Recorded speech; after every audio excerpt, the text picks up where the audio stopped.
on. So corporate media and social media, dating apps, all of those things are corporate media. They're corporate. They're corporatized. They're very popular. They're very valuable in many reasons. And number one, they get you to spend your time. You see, your investments and resources are more than just your money. It's your time. It's your energy.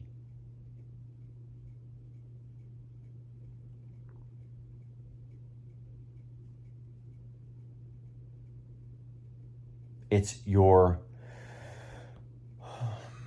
attention.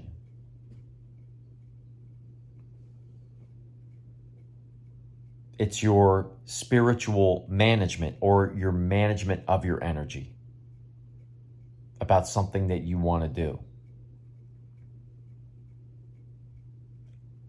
It's your ideas.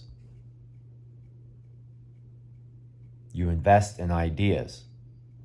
Now, so it's bad for their business model to have everybody meeting one person and then finding their soulmate and getting off of social media, or corporate media will say, dating apps.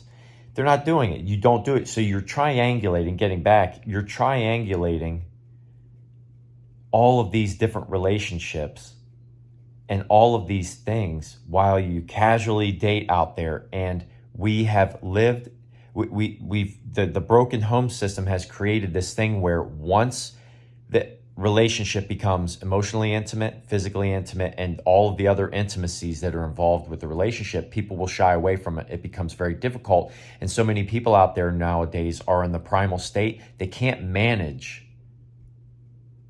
that part of the relationship. It becomes too difficult and burdensome. And so they just leave the relationship. It's much easier to live in the la-la land of the honeymoon phase and the casual phase than it is to go deep down into the nitty-gritty, if you will. I don't even call it the nitty-gritty because that sounds hard on the skin.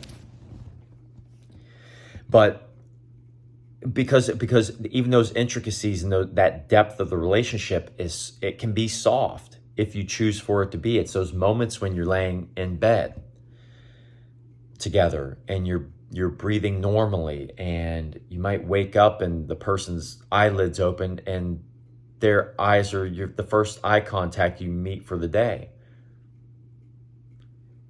There's a depth to that. There's a sensitivity to that. There's a softness to that. That person deep down is just a human being. They have feelings, they have emotions, and you are to respect that. But at the same time, that's potential. And we have fallen in love with potential right off the bat. And then when you get into the depths of things, it becomes too difficult to handle because we're in primal state. And that's something holistically, if there are a few messages here, but if there was one, it's that right now casual dating allows one to keep up a facade, when in reality, many people out there are in primal state of anxiety. They're under pressure. They're ultra consumers. We're addicted to a lot of things. Imagine being in 1985 or 1975, and if you were a child and you were to say, in the future, everybody's going to be addicted to something. You're going to walk outside and you're going to be surrounded by a bunch of addicts. You're around a bunch of people who are addicted to a bunch of things, not just one. It's usually more than others. It's usually more than one. It's early, forgive me. Imagine that. Like you have to navigate the dating world with a bunch of people who are living egotistically. They're living externally. And you can imagine what that brings. Entitlement, narcissistic tendencies, lack of ability to navigate intimacy.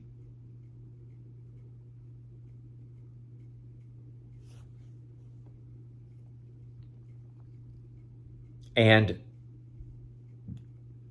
it becomes very difficult to realize that there's going to be a lot of manipulation. There's going to be a lot of finagling. There are going to be a lot of shenanigans, as I like to say. And so that's the one thing, if I had to say it all, is that today conservative dating is masking what's actually going on out there. And we put our rose-colored glasses on, and there's just not a lot of time for it, especially when you've been around the world, you've done the things you've done, you've had your experiences, and you see right through everything. How much manipulation are you willing to endure before you're like, okay, what's going on here? Because I have a game plan in order. I'm trying to find me a really nice woman that wants to have children, that wants to be married, all of these things. And you have to wonder if that's actually out there, especially in Western society. Especially in Western society. And unfortunately, worldwide, people are on dating apps, people are on social media, things like that. And look, I'm guilty of it. I'm a Western man. I have indulged in and spent time in that world. And I chose not to like it. I'm not compatible with it. It's not good for my emotional state. It's not good for peace in one's life.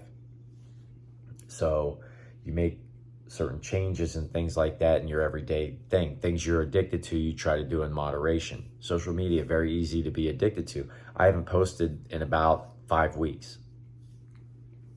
A single thing.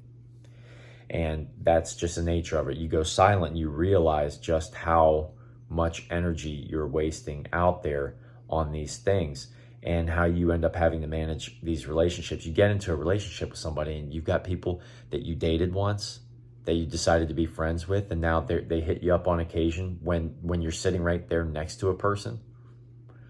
That's bad news. You're not here to compete. You're here to manage your own values, your self-worth, your self-dignity, love, and respect. You're here to manage your integrity. You're here to have integrity, meaning you're genuine, you're sincere, and you're honest with that person next to you, or you're with, sitting across from, or that you're hugging up on or loving on and kissing on and all that stuff. But you're doing it maintaining your values and your principles.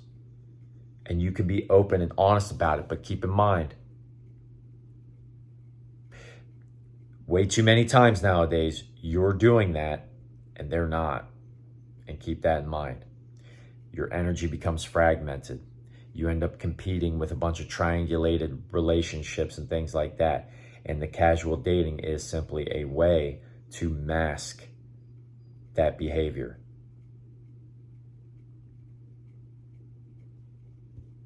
So there's that.